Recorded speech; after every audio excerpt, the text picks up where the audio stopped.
Bom dia a todos, participantes e quem está ouvindo esse podcast. Dou início agora ao 30º podcast do Monitor do Novo Debate Econômico e conta com a participação ilustre da equipe do CICEF, que é o Centro Internacional Celso Furtado de Políticas para o Desenvolvimento Econômico. Os apresentadores desse programa são eu, João Félix Júnior, cientista político, professor do IESP-UERJ, Luciano Alencar, doutor em Economia pela UFRJ. Contamos também com os participantes aqui, que são membros do CICEF, Carlos Pincucel de Bastos, que tem doutorado em Economia pela New School for Social Research, é professor associado do Estudo de Economia da UFRJ e presidente do Centro Internacional Celso Furtado de Políticas para o Desenvolvimento Econômico. Fernando Macari Lara é doutor em Economia pela UFRJ, economista da Secretaria da Fazenda do Rio Grande do Sul, professor da Universidade de Unicinos e pesquisador associado do CICEF. E Guilherme Haluska, que é doutor em Economia pela UFRJ, professor da Universidade Federal da Integração Latino-Americana, UNILA, e pesquisador associado do CICEF. Desde já agradeço a edição desse programa, que é feita pelo André Madruga, pesquisador do IESP-UERJ, do Manchetômetro e do Monitor do Novo Debate Econômico. Sem mais delongas, eu gostaria de novamente agradecer a presença de vocês, terem aceitado o nosso convite, passar para as perguntas aqui, porque a gente tem 4 perguntas hoje, eu acho que 3 pessoas falando e tal, seria legal a gente já partir diretamente para a conversa, né? A primeira questão diz respeito ao relatório As Perspectivas da Economia em 2024 e o novo arcabouço fiscal, que foi feito pelo Centro Celso Furtado, né? Nesse relatório, vocês fazem algumas considerações acerca da atual regra da política fiscal e, em seguida, apresentam um diagnóstico macroeconômico para este ano e algumas conjecturas para o ano que vem. Relatório, o diagnóstico do ano 2023, conjecturas para 2024. Né? Começando por esse ano, a gente observa um desempenho positivo da economia com uma taxa de crescimento na casa de 3% e com queda na taxa de inflação também. O que vocês acham que explicaria esse desempenho bom da economia? Bom, saudando a todos aí, agradecendo, né, pelo espaço, pela oportunidade. A gente está no nosso segundo relatório, né?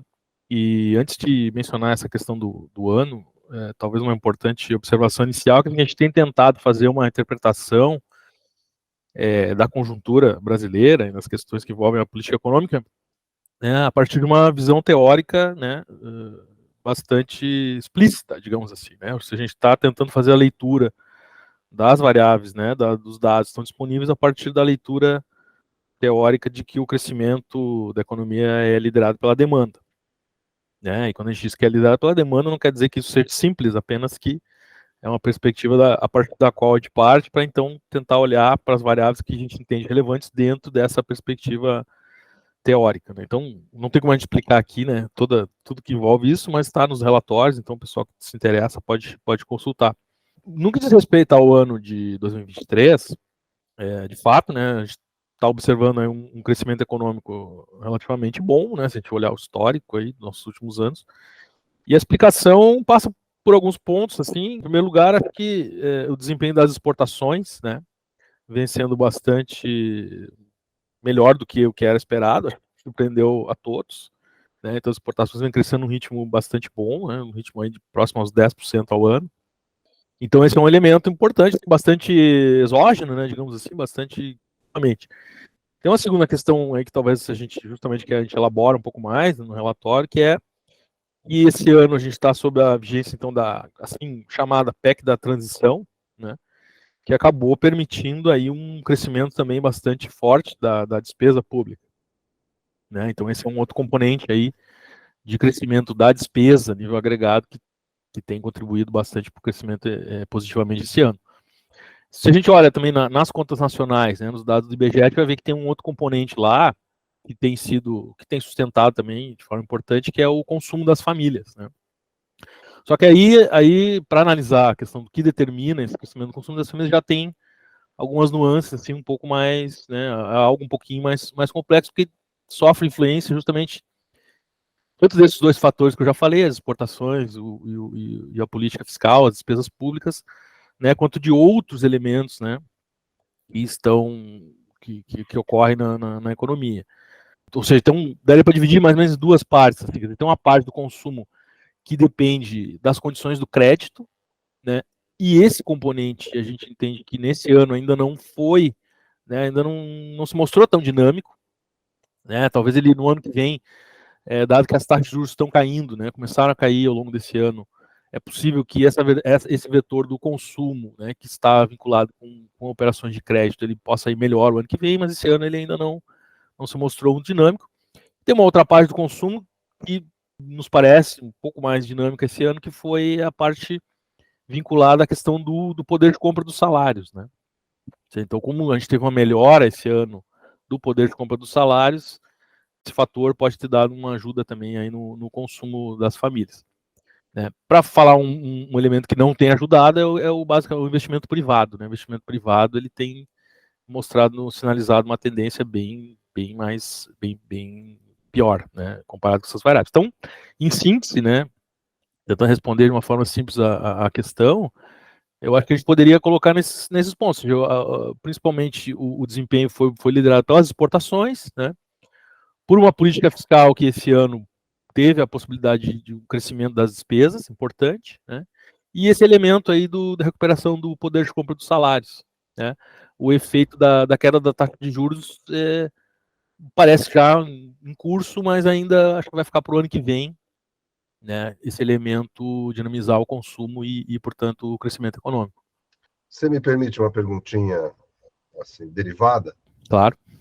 A gente, assim, na ciência política, a gente também estuda isso, talvez inclusive importando da economia, né? A questão se o agente econômico, de fato, responde a questões de ordem cultural, vamos dizer assim, ou se ele é puramente racional, ou seja, está pensando nos dados da economia, no seu lucro, né, na microeconomia, pelo menos. Eu estou perguntando isso em relação a essa questão da falta de investimento privado. Você acha que a falta de investimento privado ela tem por fonte uma certa cultura do empresariado brasileiro e internacional no Brasil, né, avessa ao governo Lula, que inclusive é mostrada por algumas pesquisas, das quais eu, na verdade, não gosto muito, acho que tem uma metodologia bem falha, né, umas pesquisas que estão sendo publicadas ultimamente sobre como o mercado vê o governo, né?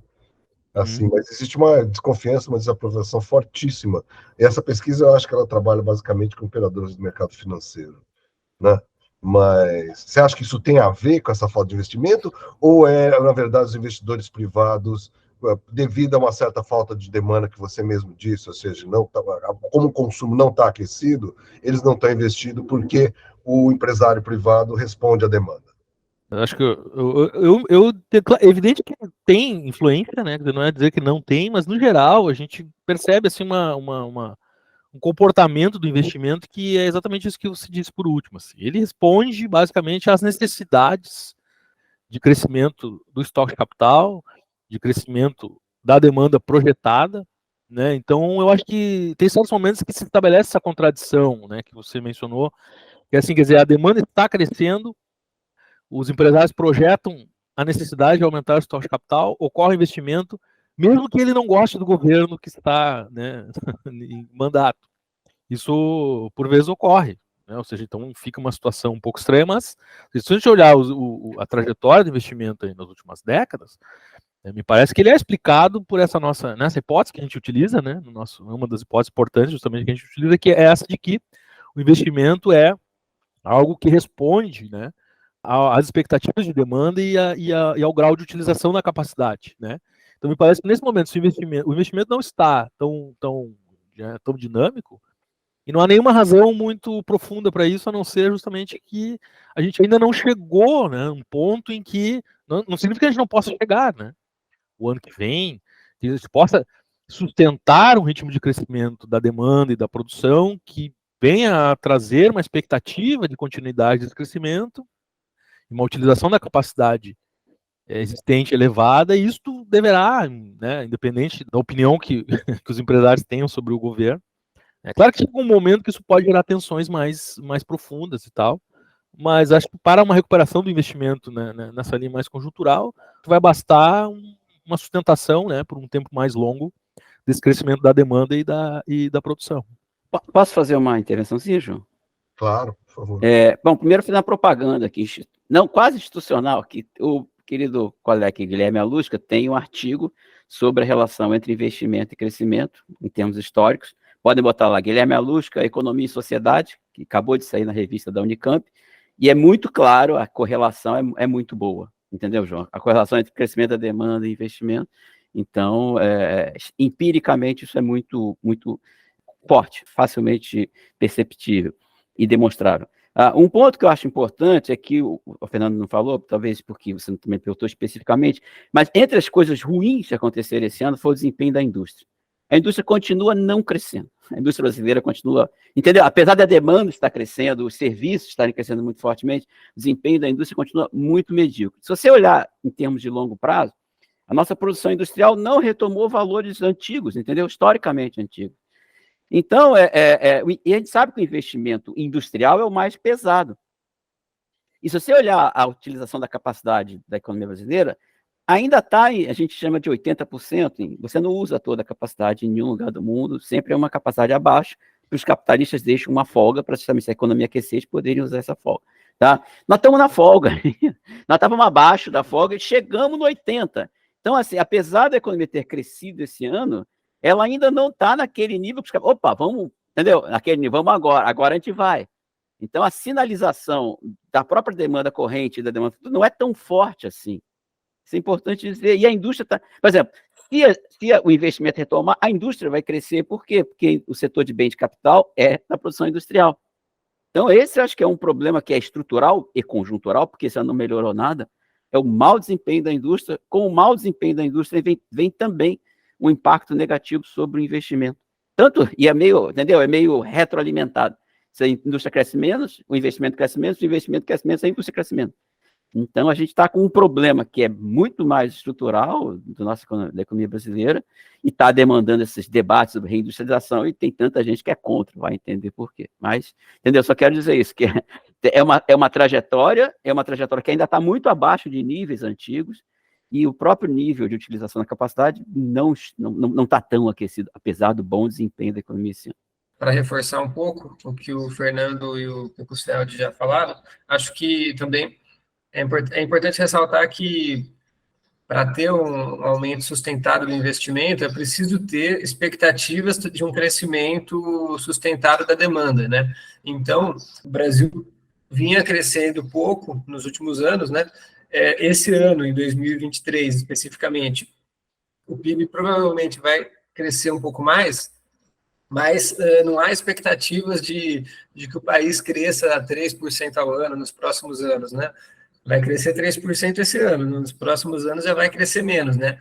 Se os empresários partem de um grau de utilização da capacidade baixo, ou seja, com muita ociosidade, então, ainda que em um ano específico a demanda cresça, isso ainda não é o suficiente para induzir eles a investirem mais para aumentar a capacidade, né? Porque se eles tiverem muita ociosidade, eles vão só ocupar essa capacidade ociosa que eles tinham, mas ainda não vai ser necessário, de fato, investir mais para aumentar a capacidade produtiva. Correto. Segunda questão que eu tenho aqui é uma questão, eu acho que interessa a todos os espectadores aqui, a audiência, que não é economista por profissão, porque, assim, mesmo pessoas como eu, por exemplo, que tem um certo interesse por economia, já estudou um pouquinho e tal, não sei o quê, fico com preguiça de correr atrás de coisas como o que seria de fato o novo arcabouço fiscal, quais são as regras disso aí, ou seja, vocês poderiam, por favor, explicar esse novo arcabouço fiscal? O que tem de positivo e negativo? Como vocês veem ele? Antes de fazer objetivamente, vou de novo continuar aqui nossa propaganda institucional.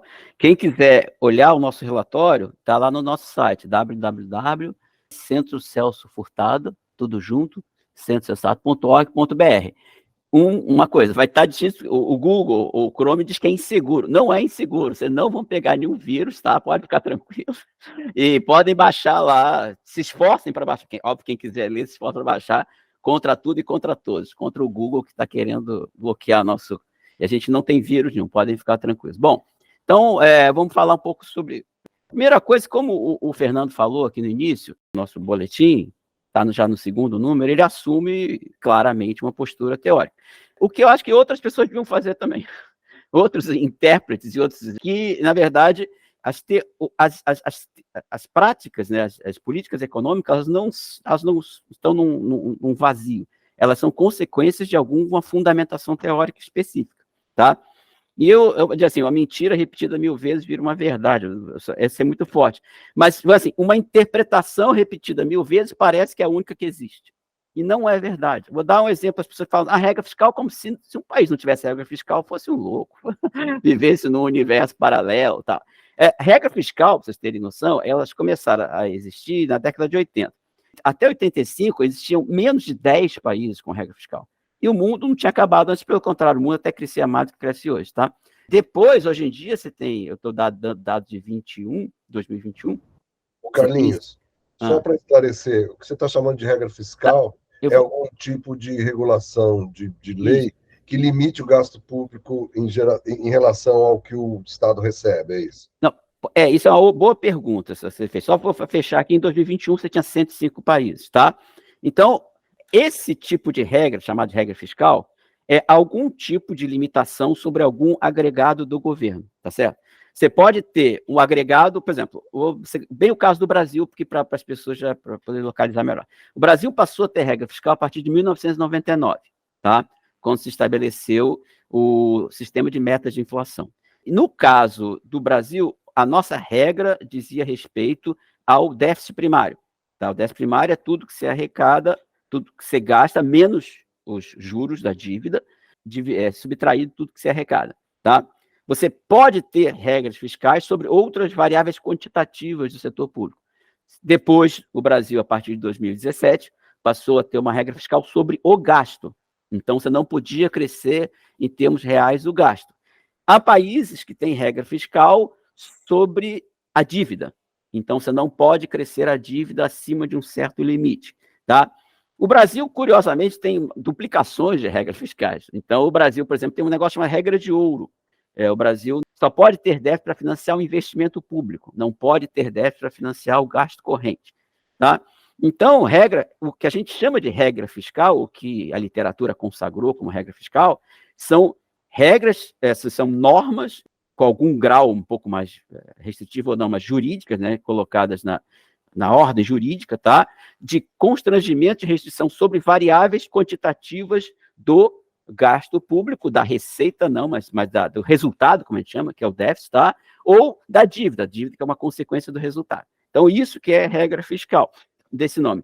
Mas isso é um jeito de você falar regra fiscal. Eu poderia dizer que, por exemplo, a minha regra fiscal não diz respeito a metas quantitativas do setor público e, por exemplo, a regra fiscal é uma que vai aumentar o emprego, ou uma regra fiscal que vai tentar ter alto emprego e baixa inflação, ou uma regra fiscal que vai garantir um desenvolvimento maior. Isso é uma regra fiscal não de resultados quantitativos, tá certo? Mas de resultados macroeconômicos, ou resultados de desenho de política econômica. Da onde? É muito complicado, obviamente, se eu fizesse eu seria leviano, mas da onde vem esse negócio que começa na década de 80, que antes não tinha, tá? Óbvio que tem uma vertente mais teórica de economia intertemporal, isso é um troço meio complicado e esquisito, mas tem uma vertente que aí sim, João, está mais para a tua área, que é uma desconfiança enorme do governo. Tá? O governo começa, segundo, é um cara chamado James Buchanan, que você deve conhecer, figura polêmica, para dizer o mínimo, que diz que o governo tem um viés deficitário. É meio assim, meio picareta, entendeu? Tipo, ele vai oferecer o serviço, ele não vai cobrar impostos, vai dar um viés deficitário, vai dar um bando de problema. E aí você controla o governo com uma regra que está na Constituição, e não que os eleitores quiseram votar. A mesma coisa, mutatis mutandis, é diferente, mas é parecido. Você começa a ter esse papo também de Banco Central independente. Tá? Você também, Banco Central, meio picareta, vai querer botar a taxa de juros mais baixa para ter mais emprego, o cara ganha eleição, então não pode deixar para ele, não. Então, eu, assim, não vou entrar de corrupção, é uma discussão para levantar para você, que é dessa área que você falou, né? Até que ponto essas regras rigorosas, elas atendem um critério muito básico de democracia quando você leva um governo para fazer alguma coisa, e mais, se o governo não foi bem, você pode trocar o cara. Você já parte do pressuposto que ele é pecador. É igual a regra, assim, não matará, tábua da lei, entendeu? Só que, ao contrário da tábua da lei, que hipoteticamente foi Deus que falou para Moisés, neste caso, é uma teoria específica que está formulando para os economistas. Eu quero deixar bem claro isso. Isso não é tábua da lei, não foi do Monte Sinai, que eu frequentava quando era criança, foi nada disso, tá certo? É uma consequência de uma certa leitura teórica que começa a ver a partir da década de 80, na grande virada conservadora teórica e política que começa a ocorrer na década de 80. Só deixar isso bem claro, tá? Então, o Brasil adota uma regra em 99, tá? Bom, e aí o Brasil teve duas regras, como a gente já falou aqui. Você teve uma regra de primário, que é todas as despesas menos juros subtraídas das receitas, que você tinha que ter uma meta de primário, tá? Pode ser déficit, até engraçado, mas você tinha que ter uma meta de primário e cumprir essa meta, e as confusões lá do impeachment, em parte, vem disso, tá? Que você não podia, você tinha que mudar a regra, e não podia mudar a regra. O pagamento de juros não entra no cálculo. Não entra no cálculo. Esse a gente chama de resultado primário. Esse. A meta que o pagamento de juros influencia é a meta de dívida, tá? Por quê? Porque como a dívida é resultado do gasto agregado, inclusive juros, se o cara controlar a dívida, aí entra, mas no primário não entra. Tá? A regra subsequente que seguiu a essa é a regra do gasto, que também tem nada a ver. É o gasto descontado os juros, não podia crescer acima de um certo nível. Tá? Essa regra atual, ela na verdade é um mexidinho das duas regras anteriores. Ela, ao mesmo tempo que ela tem uma regra de primário, tá? Ao mesmo tempo que ela tem uma regra de primário que, obviamente, é determinada para cada ano na LOA, tá? No que o governo manda para o Congresso orçamentário, na lei orçamentária, ela tem uma regra de teto. A diferença é que a regra de teto ela não é absoluta como antigamente, tá? Ela é uma regra de teto que, em parte, corresponde ao ano anterior, é mais ou menos assim, você só pode aumentar o gasto em 70% do aumento do gasto da receita do ano anterior, ou seja, você tem um teto baseado no limite do ano anterior, e mesmo dentro desse teto em relação ao anterior, você tem um teto de 2,5%. A discussão que a gente tem interessante, daqui a pouco eu vou passar a palavra até para o Fernando, que está querendo falar uma coisa, que por que 2,5%? Por que não 2,7%? Por que não 2,8%? Pela primeira vez, e a gente, nosso grupo, a gente fala, mas por que o número cabalístico? Eles jogaram dadinho, e aí a gente assim, não, porque eles devem achar que esse é o crescimento potencial da economia. Recentemente, o Ministério, nem da Fazenda não, tá? O Ministério do Planejamento veio com esse papo, que 2,5% é o crescimento do PIB potencial do Brasil, então não pode ser maior que isso. Mas está mal explicado, o governo nunca explicou, o Ministério da Fazenda nunca explicou. Fecha parênteses, então a gente tem, João, uma regra que é de primário e uma regra de teto, ainda que o teto seja móvel em relação a 70% da receita do ano anterior e com um top de 2,5%, tá? A diferença é que a gente tem também um piso de 0,6%, tá? A gente tem, assim, você não pode diminuir o gasto abaixo de 0,6%. Só ia mencionar que é sobre o termo arcabouço, né? Às vezes eu fico refletindo de onde surgiu esse termo, e parece que tem justamente a ver com isso que o Carlinhos está falando, que na verdade o tal do arcabouço é uma combinação de regras, né? Eu acho que é isso, na verdade você não tem mais uma regra, você tem 3 ou 4 coisas aí que estão se combinando, e aí por isso foi chamado de arcabouço. E aí, não precisaria ser assim, mas como o Carlinhos disse, todas essas regras estão se combinando aí, ainda, né? Talvez possa ver isso modificado, mas até o momento são todas elas meio que assim, a combinação parece uma solução de compromisso entre regras, né? Mas todas elas com algum grau de restritividade, de restrição, né? Para a questão da execução aí da política fiscal. Não, isso é verdade. Só abrindo parênteses, a regra de ouro continua valendo. Então nós temos uma regra com duas regras e mais a regra de ouro. Vai ter regra sim. Mas tudo bem. Então, eu acho essa regra particularmente infeliz. Vou dizer que eu não vejo nenhuma qualidade nela, vou ser sincero com você. Porque a regra que a gente tinha no governo Lula, e a gente está isso no nosso relatório, quem quiser pode ler no nosso relatório, a regra que a gente tinha no governo Lula era uma regra de primário. As pessoas reclamam da regra de primário porque ela é uma regra que ela é procíclica. O que é isso? Assim, se você está crescendo muito, tá? Você está aumentando a arrecadação. Então, você pode gastar mais, você está aumentando a arrecadação. E por isso que eles põem um teto. Não, mais que 2,5% não passa, entendeu? Ao botar esse teto de 2,5%, eles eliminam essa possibilidade de ser procíclica, tá? E para baixo, a mesma coisa. O que é primário, Carlinhos? O primário, de novo, primário é todos os gastos do governo, menos os juros subtraídos de toda a receita, O que a gente chama de primário em economia é o resultado que o governo tem de todos os gastos do governo, menos os juros, descontado a receita. Então, se o governo, tudo que ele gasta, menos os juros, menos a receita, é negativo, a gente chama de déficit primário. A regra aplicada ao primário é qual, hoje em dia, dentro do arcabouço? Pois é, essa briga gigantesca que aconteceu aí no governo, que o governo impôs uma regra e foi aceita de 0% para o ano que vem. É essa a complicação, entendeu? Porque porque você tem duas regras. Você tem uma regra para crescimento do gasto e uma regra para o primário. O primário é o resultado primário. Você tem duas regras. Entendeu? O primário, o ano que vem, teria que ser equilibrado, teria que ser zero. O primário tem que ser zero. Zero o ano que vem. Tudo que ele arrecadar em receitas primárias vai ser o que vai ser gasto em despesas primárias.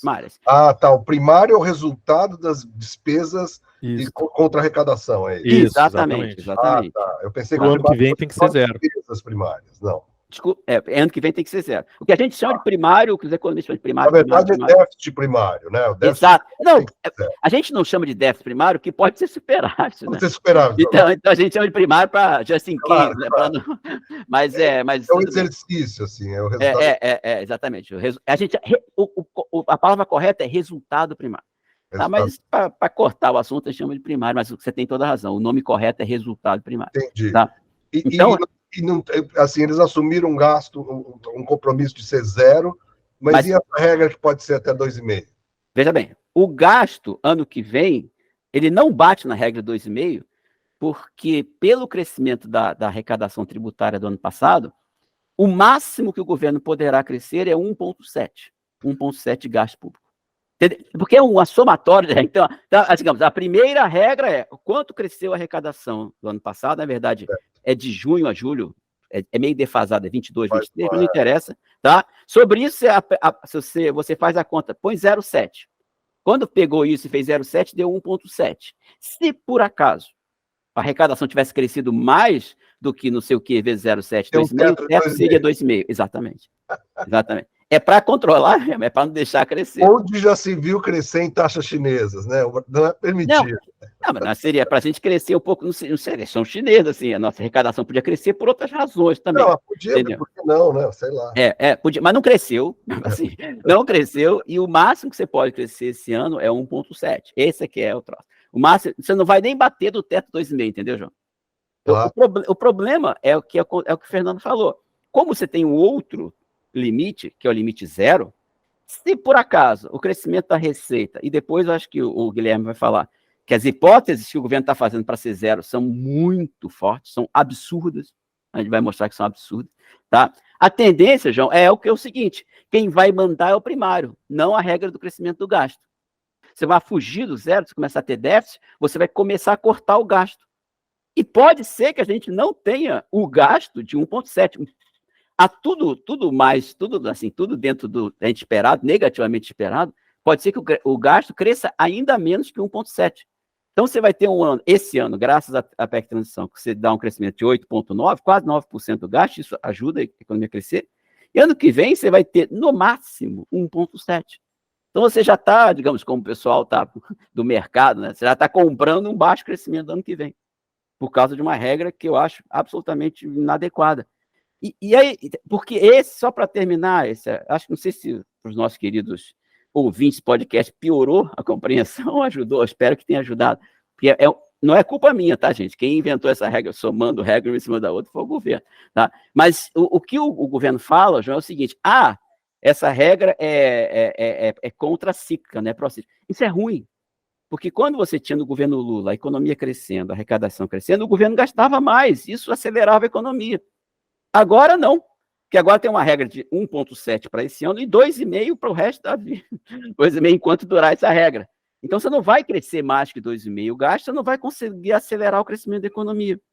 E o que eles chamam de, agora a gente tem um backstop, a gente tem um piso, é 0,6.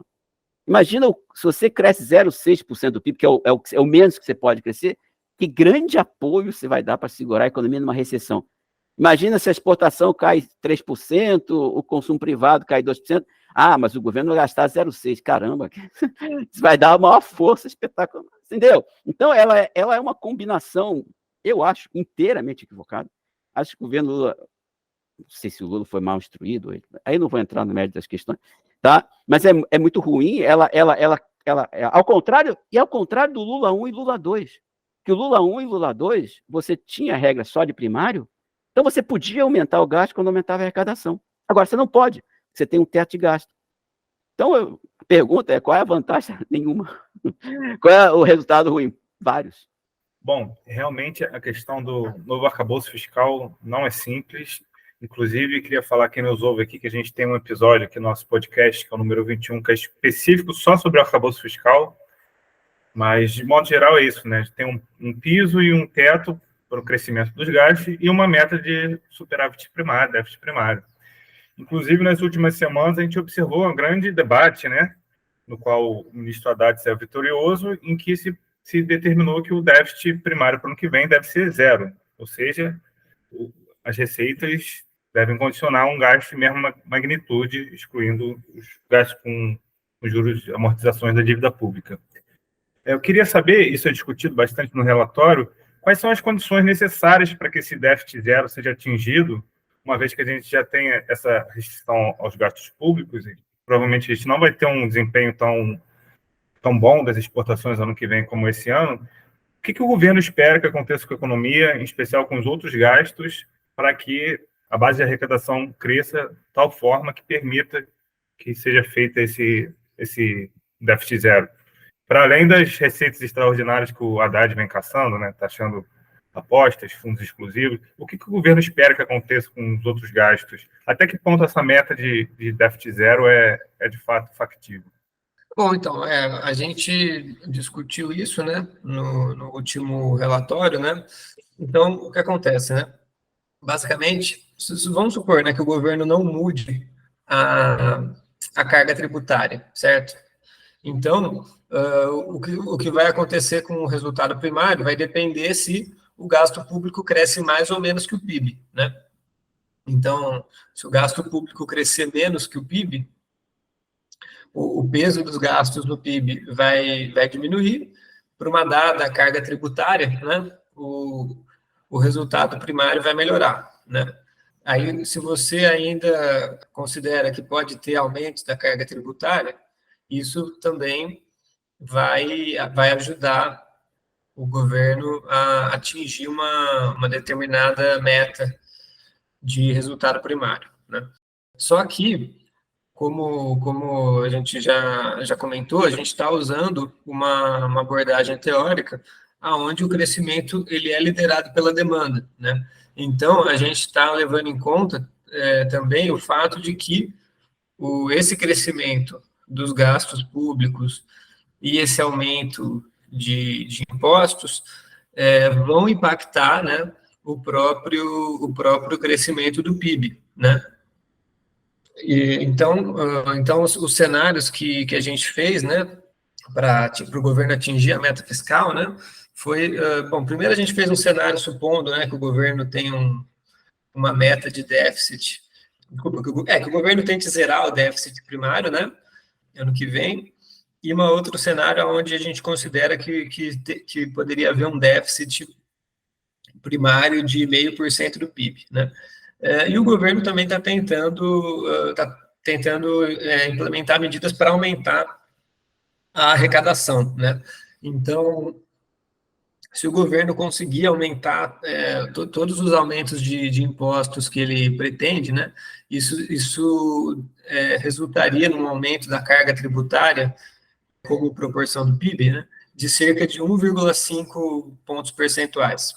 Então, só que o que acontece, né? Esse aumento da carga tributária também acaba tendo um efeito contracionista sobre o PIB, né? Então, supondo que o governo de fato persiga essa meta de zerar o déficit primário e supondo que ele consiga todos esses aumentos de receitas que ele está planejando, o PIB teria que crescer, pelos nossos cálculos, 2,9% em 2024, né?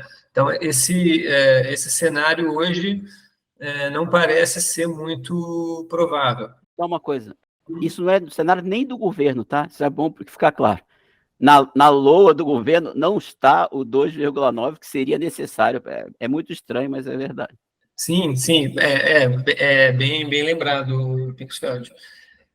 Então, assim, a economia teria que crescer 2,9%, sendo que nem o projeto de lei tem essa previsão de crescimento, as estimativas de mercado, de outras instituições também são de um crescimento menor que esse. A princípio, esse cenário parece difícil de acontecer, né? E aí, então, assim, o que teria que acontecer, né, com os outros componentes da demanda, né? Então, como a gente está supondo, né, basicamente, então, que o crescimento ele é liderado pelos gastos públicos, pelas exportações e pelo consumo financiado pelo crédito, né? Então, como o gasto do governo federal vai crescer só 1,7%, então isso significa que as exportações e o crédito vão ter que crescer bastante, né, para fazer a economia crescer a essa taxa aí de 2,9%, né? Então, assim, aqui no nosso cenário do nosso relatório, né, para isso acontecer, as exportações teriam que crescer 5% e os gastos, o consumo privado, né, financiado por crédito, junto com o investimento residencial, teriam que crescer quase 9%, né? Então, essas taxas, especialmente esse crescimento aí do crédito e do investimento residencial, isso aconteceu poucas vezes, assim, no século XXI, né? E o cenário fica ainda pior se a gente considerar que o governo pode não conseguir todo esse aumento da carga tributária que ele está planejando, né? Porque, assim, aumentar a carga tributária passa também por uma barganha política, né, com o Congresso, e ultimamente tem sido difícil, né? Algumas coisas que o governo tentou mudar que gerariam até pouco impacto em termos de arrecadação, geraram muita resistência, né? Como aquelas compras de sites, né, de produtos importados, né, que você compra pela internet, né? Então, assim, aumentar a carga tributária tem se mostrado difícil, né? Só para reforçar o que o Guilherme está falando, boa parte ao contrário das pessoas que estão falando, é o aumento da tributação, não é verdade. O principal componente que o governo conta para ter esse aumento de 1,5 que ele falou da carga tributária, e com isso poder gerar o resultado primário zero, de disputas no CARF. Tá? São 96 bilhões que o governo acha que vai ganhar, porque vai disputar com o setor privado contenciosos fiscais. Realmente existe uma coisa que o governo mudou. O governo do Bolsonaro, como era muito fã de empresário, tá certo? Fez uma norma de votação nesse CARF que quase sempre beneficiava o empresário, e isso acabou em setembro. Essa norma foi alterada. Entretanto, entre você mudar a norma e fazer um troço mais justo, não é só pró-empresário, e agora tem a chance do governo ganhar, você achar que vai ganhar todas também, você vai achar que vai, com isso, ter uma receita de 96 bilhões, assim, pode ser, mas é o famoso, como se diz em inglês, wishful thinking, tá? É importante, né, eu acho que faz isso, né, Guilherme, destacar isso, que só se fala desse negócio, que é muito menor o negócio de loteria. Você pode até falar do ponto de vista distributivo, os fundos fechados, mas é muito menor. O grosso mesmo, o pesado, vem dessas disputas por arrecadação, por litigiosos fiscais, cuja...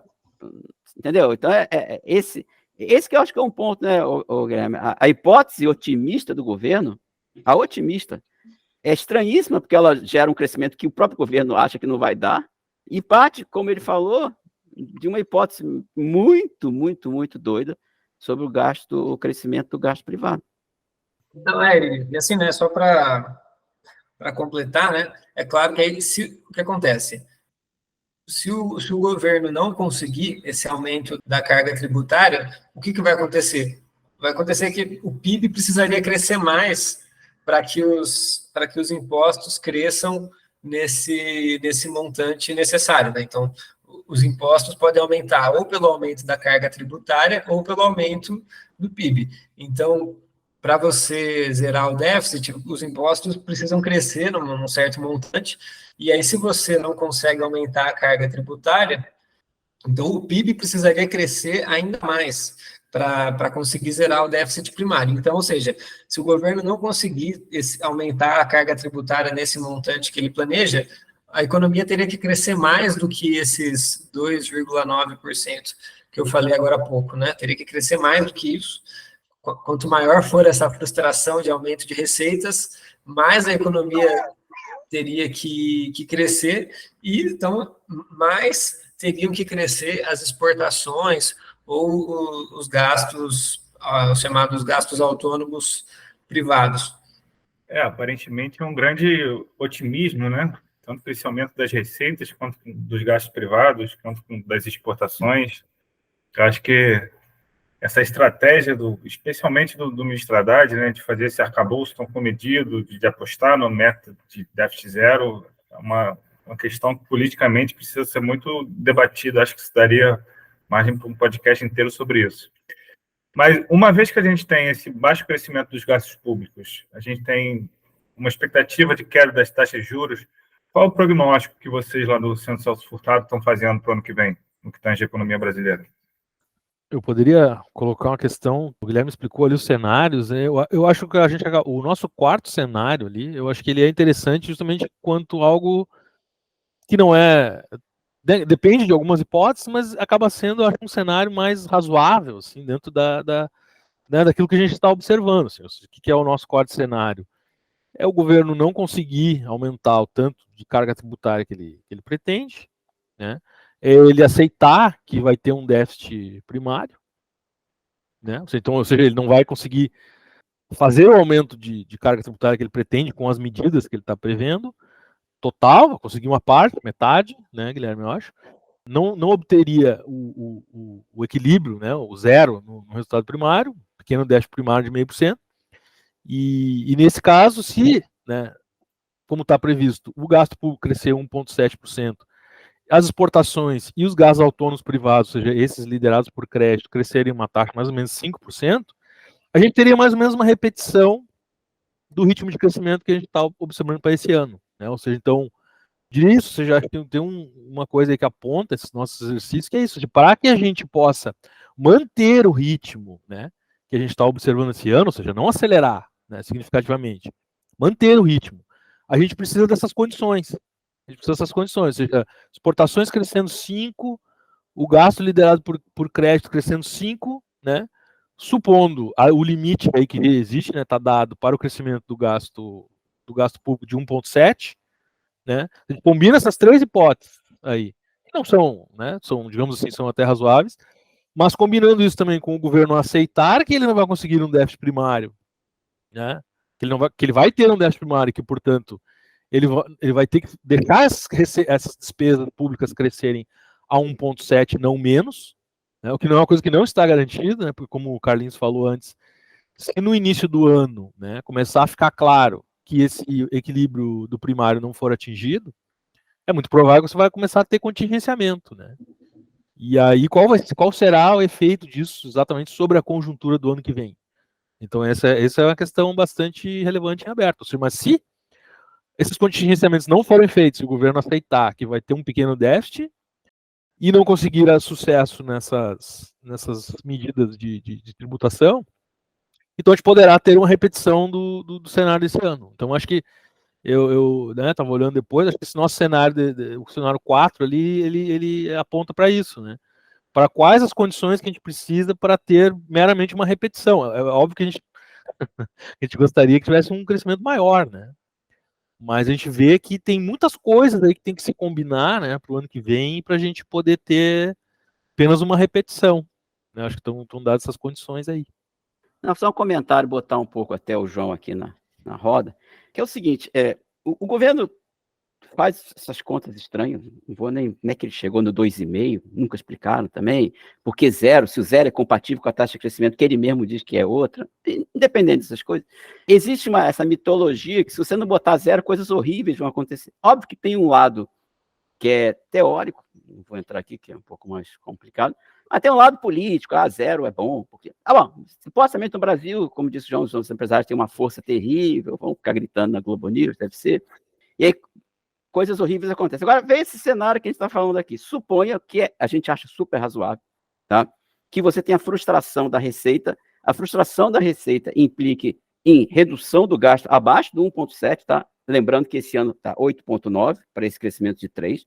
Então, você tem uma frustração da receita, aí você vai gastar menos que 1,7, você vai diminuir a taxa de crescimento da economia, com isso você vai prejudicar possivelmente programas de investimento, você vai prejudicar a prestação de serviço do país, e pior, ao reduzir o crescimento da economia, os estados e municípios vão arrecadar menos e eles são obrigados a gastarem menos, tá bom? E ano que vem é um ano de eleição. Então você quer fazer um ano de eleição onde os teus estados, os governos estão prejudicados, talvez, onde quem está prejudicando você mesmo é o seu próprio presidente, o seu próprio ministro da Fazenda. Isso eu acho que é uma discussão, e se você quiser esticar isso para o médio prazo, frustrações de expectativas em relação ao governo por causa de uma regra muito rígida, você pode estar agradando os empresários, o editorial da Folha vai dizer que isso é muito legal, tal coisa, mas os caras que votam não seguem exatamente o editorial da Folha. Tá certo? Você pode ter frustrações políticas de razoável proporção, eu não sei, aí eu passo a bola para o meu amigo João, entendeu? Se você não entregar minimamente uma promessa, sei lá, de melhoria dos dias das pessoas, esse ano, assim, o Lula tem algumas sortes, ele tem alguma coisa muito boa, ele conseguiu fazer a PEC da transição, que foi importantíssima para aumentar o gasto, mas a gente teve uma combinação muito feliz, o preço das commodities caiu, com o preço das commodities caiu, o salário das pessoas aumentou, principalmente alimento, o mundo ficou feliz, e as exportações aumentaram, é raro isso. Você aumentou o quanto de exportação, diminuiu o preço, e as exportações cresceram, puxaram a economia, e a inflação caiu, que bom. Mas essas coisas não se repetem. Então, a gente só queria, na verdade, o Lula 1 e o Lula 2. Era não botar nessa regra esses 2,5%, não botar esses 70%. Gente, é pior, tá? Porque se tiver frustração do primário ano que vem, de 70% vai para 50%. Ainda tem uma punição. É um negócio assim. Não, só queria destacar mais o fato de que no ano de 2023 houve muitos estímulos importantes, né? Como a PEC da transição, esse aumento das exportações. Quanto que deve crescer as exportações? Deve crescer quase 9%, né? Uma coisa assim. Até agora está mais ou menos isso aí. Assim, um crescimento bastante expressivo, que também não era algo esperado, né, antes. E essa queda da inflação, que também ajuda a aumentar o salário real e aumenta o consumo das famílias. Então, esses estímulos não vão se repetir em 2024, né? Então, já é certo que o estímulo dado pela política fiscal vai ser bem menor, porque esse ano, por conta da PEC da transição, o gasto público vai crescer cerca de 8,9%, né, em termos reais.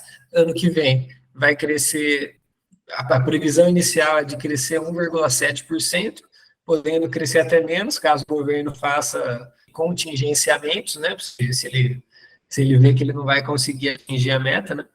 As exportações também, ainda que tenha um bom crescimento de novo ano que vem, não devem repetir esse crescimento de 9%, né? A única coisa que pode ser melhor ano que vem do que esse ano é o crédito, né? Porque a taxa de juros começou a diminuir agora, né? No segundo semestre. Então, ano que vem a gente vai ter um cenário de taxas de juros menores. Então, claro, isso pode ajudar um pouco no aumento do consumo das famílias, mas nossa impressão é de que isso não deve ser o bastante para compensar a redução das taxas de crescimento dos gastos públicos e talvez das exportações, que também não deve ser repetido. E o governo, desde o início, João, está colocando um peso gigante nos cai os juros. É muita carga para pouca coisa. E não, a gente, nesse trabalho também, no nosso relatório, a gente tenta fazer umas estimativas de impacto da relação de juros e crescimento do gasto privado, do gasto público privado. E, sabe, é difícil, é um cálculo complicado, ninguém tem bom, o governo também não apresenta um dado bom, é uma carga pesada para uma variável só carregar, entendeu? Porque imagino também que a questão da queda dos juros depende também da disposição do capital privado para investir, na verdade. Não, a gente está falando mais em relação ao consumo privado. Para o consumo privado. Consumo privado e consumo civil. Essa é uma outra diferença, porque muita gente, a maioria dos economistas supõe que o investimento ele é muito sensível à taxa de juros, né? E a gente acha que não muito, né? A gente acha trabalhando com uma lógica assim, o juro está bom, o cara investe, se o juro não está bom, o cara põe na produção, investe em produção, né? Ele investe no mercado financeiro, se o juro está... Só que a gente acha que, na verdade, o que explica mesmo o investimento é o crescimento da demanda, né? E os juros, os juros bastaria que a taxa de lucro esperada seja maior que a taxa de juros para os empresários fazerem investimentos produtivos. Então, já também de partida, o impacto dos juros já fica limitado mais para o consumo financiado por crédito e para o investimento residencial. Vou falar uma coisa para vocês. O que o Lula pode fazer, né, depende não só do Lula. O Lula não é um sujeito que age e o governo Lula não age, né, num vácuo político. Então, por exemplo, é um governo que está numa situação política muito diferente do Lula 1, Lula 2. Ou seja, o Congresso é muito mais conservador hoje em dia, né? A gente está, assim, tomou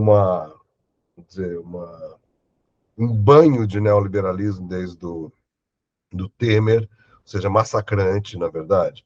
Então, a questão é a seguinte: será que quem está administrando a economia do governo Lula não sabe de boa parte das coisas que vocês estão colocando aqui? Ou seja, porque parece, por mais de uma vez, assim, eu notei na fala do Carlinhos, que assim, esses caras não sabem o que estão fazendo, será que eles não estão vendo isso, é tão claro assim?